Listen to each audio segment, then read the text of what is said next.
Hi dear ones, welcome to Close Academy. SET July 2024ന്റെ റിസൾട്ടുകളൊക്കെ വന്നു കഴിഞ്ഞു. ഒരുപാട് കുട്ടികൾക്ക് സെറ്റ് ക്ലിയർ ചെയ്യാനും സാധിച്ചു.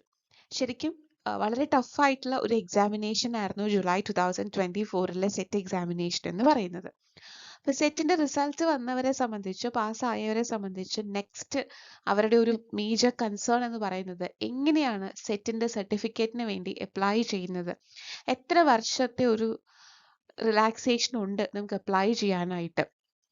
സെറ്റിന്റെ റിസൾട്ട് വന്ന അന്ന് മുതൽ വിത്തിൻ 1 ഇയർ ആണ് നിങ്ങൾ സെറ്റിന്റെ സർട്ടിഫിക്കറ്റിന് വേണ്ടി നിങ്ങൾ അപ്ലൈ ചെയ്യേണ്ടത്. അപ്പൊ അവസാന വർഷ BEd PG വിദ്യാർത്ഥികളൊക്കെ ആണെങ്കിൽ നിങ്ങളുടെ റിസൾട്ട് വരുന്നത് വരെ വെയിറ്റ് ചെയ്യുക. അത് വിത്തിൻ 1 ഇയറിനുള്ളിൽ നിങ്ങൾ അപ്ലൈ ചെയ്യാനും നോക്കണം. അതാണ് ഏറ്റവും മേജർ ആയിട്ട് നിങ്ങളുടെ അടുത്ത് പറയാനുള്ള കാര്യം എന്ന് പറയുന്നത്. ഇനി എങ്ങനെയാണ് സർട്ടിഫിക്കറ്റിന് അപ്ലൈ ചെയ്യേണ്ടത്? എല്ലാ സർട്ടിഫിക്കറ്റ്സും ഒക്കെ കയ്യിലുള്ളവരാണ്, എല്ലാ റിസൾട്ടും ഒക്കെ വന്നവരാണ് എങ്കിൽ നിങ്ങൾക്ക് ഇപ്പോൾ തന്നെ സെറ്റ് സർട്ടിഫിക്കറ്റിന് വേണ്ടി അപ്ലൈ ചെയ്യാവുന്നതാണ്. അതിൽ നിങ്ങൾ ഗോ ത്രൂ ചെയ്യേണ്ട ഫോർമാലിറ്റീസ് ഒക്കെയാണ് നമ്മൾ ഡിസ്കസ് ചെയ്യാനായിട്ട് പോകുന്നത്. നിങ്ങൾക്ക് LBSന്റെ സൈറ്റിലോ അല്ലെങ്കിൽ നിങ്ങളുടെ റിസൾട്ട് വന്ന ആ ഒരു ഇതിന് താഴെയായിട്ട് click here to download application form എന്ന് പറയുന്ന ഒരു ഇതുണ്ട്. അതിൽ നിന്നും നിങ്ങൾക്ക് നമ്മൾ ഈ കാണുന്ന ഫസ്റ്റത്തെ ഒരു ഓപ്ഷൻ കണ്ടോ? ഫസ്റ്റത്തെ ഓപ്ഷൻ കണ്ടോ? Click to download new application form for set certificate. അവിടെ ലിങ്കിൽ നിങ്ങൾ ക്ലിക്ക് ചെയ്ത് നിങ്ങൾക്ക് ആ ആപ്ലിക്കേഷൻ നിങ്ങൾ ഡൗൺലോഡ് ചെയ്തെടുക്കാവുന്നതാണ്. ഫസ്റ്റത്തെ സ്റ്റെപ്പ് എന്ന് പറയുന്നത്. അതിനകത്ത് ഫില്ല് ചെയ്യേണ്ട കാര്യങ്ങളെല്ലാം. അതിനുശേഷം നിങ്ങൾ ഈ ഒരു ആപ്ലിക്കേഷന്റെ കൂടെ എന്തൊക്കെ ഡോക്യുമെന്റ്സ് ആണ് അറ്റസ്റ്റ് ചെയ്ത് വെക്കേണ്ടത്, അതും ഗസറ്റഡ് ഓഫീസറെയും കൊണ്ടായിരിക്കണം ഈ പറയുന്ന കോപ്പീസ് എല്ലാം നിങ്ങൾ അറ്റസ്റ്റഡ് കോപ്പീസ് കൊടുക്കേണ്ടത്. ഒന്നാമത്തേത് നിങ്ങളുടെ പേരും ഡേറ്റ് ഓഫ് ബർത്തും പ്രൂവ് ചെയ്യാനായിട്ട് SLC ബുക്കിന്റെ റെലവെന്റ് ആയിട്ടുള്ള പേജ്.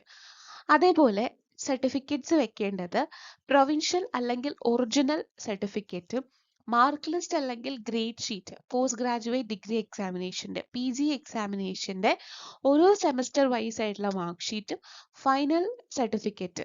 അത് കിട്ടാത്തവരാണെങ്കിൽ 6 മന്ത്സിന്റെ വാലിഡിറ്റി ഉള്ള പ്രൊവിൻഷ്യൽ യൂസ് ചെയ്യാവുന്നതാണ്. അതുപോലെ തന്നെ പിന്നീട് വെക്കേണ്ടതെന്ന് പറയുന്നത് BEd സർട്ടിഫിക്കറ്റിന്റെ മാർക്ക് ലിസ്റ്റുകളും അതിന്റെ ഒറിജിനൽ അല്ലെങ്കിൽ പ്രൊവിൻഷ്യൽ സർട്ടിഫിക്കറ്റ് വെക്കണം. ഇതെല്ലാം അറ്റസ്റ്റഡ് കോപ്പീസ് ആണ്, ഗസറ്റഡ് ഓഫീസറെയും കൊണ്ട് അറ്റസ്റ്റ് ചെയ്യണം. ഇനി നിങ്ങൾ ഔട്ട്സൈഡ് കേരള യൂണിവേഴ്സിറ്റിയിൽ പഠിച്ചവരാണെങ്കിൽ ഇക്വലൻസി പ്രൂവ് ചെയ്യേണ്ട സർട്ടിഫിക്കറ്റ്സിന്റെ കോപ്പീസ് അറ്റസ്റ്റ് ചെയ്ത് വെക്കണം. അതേപോലെ നിങ്ങൾ ഈ പറയുന്ന ആ ഒരു പ്രോസ്പെക്ടസ് 2.2 പറയുന്ന അല്ലാത്ത സബ്ജക്റ്റുകൾ ഏതെങ്കിലും ഒക്കെ ആണെന്നുണ്ടെങ്കിൽ അതിന്റെ ഇക്വലൻസി പ്രൂവ് ചെയ്യുന്ന സർട്ടിഫിക്കറ്റ്സിന്റെ കോപ്പി അറ്റസ്റ്റ് ചെയ്ത് വെക്കണം. ഫിസിക്കലി അല്ലെങ്കിൽ എന്തെങ്കിലും ഡിസേബിലിറ്റീസ് ഉള്ള കാൻഡിഡേറ്റ്സ് ആണെങ്കിൽ, വിഷ്വൽ ഹിയറിംഗ് അല്ലെങ്കിൽ ഫിസിക്കൽ ഡിസേബിലിറ്റീസ് ഉള്ള കാൻഡിഡേറ്റ്സ് ആണെങ്കിൽ അതിന്റെ കോപ്പീസ് അറ്റസ്റ്റ് ചെയ്ത് വെക്കണം. ഇത്രയും സർട്ടിഫിക്കറ്റുകളുടെ കോപ്പീസ് ആണ് നിങ്ങൾ ഉൾപ്പെടുത്തി വെക്കേണ്ടത്. ഇനി ഒറിജിനൽ സർട്ടിഫിക്കറ്റ് കൊടുക്കേണ്ടത് SC ST കാൻഡിഡേറ്റ്സ് ആണെങ്കിൽ അവരുടെ കമ്മ്യൂണിറ്റി സർട്ടിഫിക്കറ്റിന്റെ ഒറിജിനൽ കൊടുക്കണം. OBC റിസർവേഷനിൽ പാസ്സായിട്ടുള്ള കാൻഡിഡേറ്റ്സ് ആണെങ്കിൽ അവർ നോൺ ക്രീമി ലെയർ സർട്ടിഫിക്കറ്റിന്റെ ഒറിജിനൽ വെക്കണം. ആ നോൺ ക്രീമി ലെയർ എന്ന് പറയുന്നത് 2023 മാർച്ച് മാസം 17-ാം തീയതിക്കും 2024 മെയ് 5-ാം തീയതിക്കും ഇടയിലുള്ള സർട്ടിഫിക്കറ്റ്സ് വേണം നിങ്ങൾ കൊടുക്കാനായിട്ട്. അതിൽ പഴയത് കൊടുത്താൽ അവരത് വാലിഡിറ്റി ഉണ്ടാവില്ല. ഓക്കെ. പിന്നെ ഡിക്ലറേഷൻ ഫോം ഉണ്ട്. PG ഫസ്റ്റ് ഇയർ അല്ലെങ്കിൽ final year, in case of final year PG അല്ലെങ്കിൽ BEd സ്റ്റുഡൻസ് ആണെങ്കിൽ നിങ്ങൾ ആ ഒരു ഡിക്ലറേഷൻ ഫോം ഒക്കെ നിങ്ങൾ ഫില്ല് ചെയ്യേണ്ടത് ആവശ്യമാണ്. ഇത്രയും കാര്യങ്ങളെല്ലാം നിങ്ങൾ അതിൻ്റെ കൂടെ അറ്റസ്റ്റ് ചെയ്ത് വെക്കുക. ഇതിന് പുറമെ നിങ്ങൾ വെക്കേണ്ട ഒരു കാര്യം എന്ന് പറയുന്നത് നിങ്ങളുടെ സെൽഫ് അഡ്രസ് ചെയ്തിട്ടുള്ള, നിങ്ങൾക്ക് തിരിച്ച് സർട്ടിഫിക്കറ്റ് വരാനുള്ള ഒരു ക്ലോത്ത് എൻവലപ്പും കൂടെ നിങ്ങൾ ഈ കൂടെ വെക്കണം. ആ ക്ലോത്ത് എൻവലപ്പിൻ്റെ അകത്ത് പുറമെ നിങ്ങൾ നിങ്ങളുടെ സെൽഫ് അഡ്രസ് എഴുതി വെക്കുക. അതേപോലെ 40 രൂപയുടെ സ്റ്റാമ്പ് ഒട്ടിക്കുക. ഇതും സർട്ടിഫിക്കറ്റ്സിന്റെ കോപ്പീസ്, അറ്റസ്റ്റ് ചെയ്ത കോപ്പീസ്, ഒറിജിനൽ സർട്ടിഫിക്കറ്റ്സുകൾ, അതുപോലെ നമ്മൾ ഈ സെൽഫ് അഡ്രസ് ചെയ്തിട്ടുള്ള നമ്മുടെ ഈ ഒരു ക്ലോത്ത് എൻവലപ്പ് എല്ലാം കൂടി മറ്റൊരു കവറിൽ ഇട്ടിട്ട് നിങ്ങൾ തന്നിരിക്കുന്ന അഡ്രസ്സിലേക്ക് സെൻഡ് ചെയ്യാണ് കൊടുക്കേണ്ടത്. എന്തെങ്കിലും ഡൗട്ട്സ് ഉണ്ടെങ്കിൽ നിങ്ങൾക്ക് LBSുമായി ഡയറക്റ്റ് കോൺടാക്ട് ചെയ്യാവുന്നതാണ്. നമ്മൾക്ക് ഈ ആപ്ലിക്കേഷൻ്റെ ഒറിജിനൽ സർട്ടിഫിക്കറ്റ് കിട്ടാനായിട്ട് നമുക്ക് ഇവിടെയും ഈ ഒരു വിൻഡോയും നമുക്ക് യൂസ് ചെയ്യാം.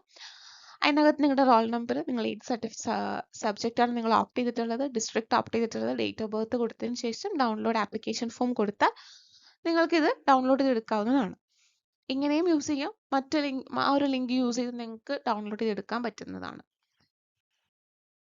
ഓക്കെ, ഇതാണ് postal address. The director LBS centre for science and technology, extra police road, Nandavanam, Palayam, Thiruvananthapuram 695033. ഇതാണ് പോസ്റ്റൽ അഡ്രസ്സ് എന്ന് പറയുന്നത്. അപ്പോൾ വളരെ ടഫായിട്ടുള്ളൊരു എക്സാമിനേഷൻ ആയിരുന്നു ഈ പ്രാവശ്യം കഴിഞ്ഞത്. അപ്പോൾ കിട്ടാത്തവരുണ്ടെങ്കിൽ, കിട്ടാത്ത സുഹൃത്തുക്കൾ നിങ്ങൾക്കുണ്ടെങ്കിൽ അവർക്ക് നിങ്ങൾക്ക് ടൂസ് അക്കാഡമി റെഫർ ചെയ്യാവുന്നതാണ്. നമ്മൾ 2025 ജനുവരിയിലേക്കുള്ള നമ്മുടെ ബാച്ച് ഓപ്പൺ ആയിട്ടുണ്ട്. അപ്പോൾ നിങ്ങളുടെ ഫ്രണ്ട്സ് ആരെങ്കിലും ഉണ്ടെങ്കിൽ നിങ്ങൾക്ക് നമ്മളെ റെഫർ ചെയ്യാവുന്നതാണ്. Thank you.